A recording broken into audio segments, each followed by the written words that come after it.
নেই সিনেমা কিভাবে এক বছরে ১৯৫ কোটি আয় করলেন কপিল শর্মা। দ্য কপিল শর্মা শো দিয়ে ভারতীয় টেলিভিশনে কমেডির চেহারা বদলে দেন কপিল।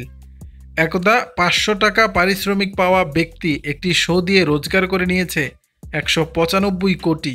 গায়ক হওয়ার স্বপ্ন নিয়ে পাঞ্জাব থেকে মুম্বাই এসেছিলেন, কিন্তু গায়ক আর হতে পারেননি।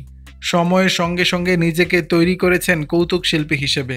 ইংরেজিতে অদক্ষ বলে সেই অক্ষমতাকেই দিব্যি খোরাক বানিয়ে নিয়েছেন কপিল শর্মা।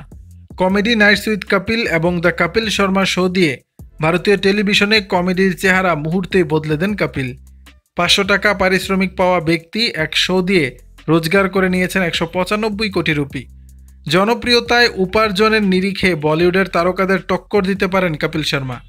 পাঞ্জাবের মধ্যবিত্ত পরিবারের ছেলে থেকে বর্তমানে টেলিভিশনের ১ নম্বর সঞ্চালক কপিল। মাত্র কয়েক বছরের মধ্যে বিপুল সম্পত্তির অধিকারী হয়েছেন কপিল। এই ইন্ডাস্ট্রিতে ১ দশকের বেশি সময় কাটিয়ে দিয়েছেন কপিল। টিভি পর্দা ছেড়ে এখন তার শো দেখা যায় ওটিটিতে। দ্য কপিল শর্মা শো ইতিমধ্যেই ৩ নম্বরে সিজনে পা দিয়েছে। ২১ জুন থেকে শুরু হয়েছে তৃতীয় সিজন।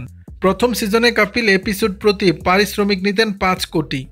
মোট ১৩টি এপিসোড করে রোজগার করেন ৬৫ কোটি।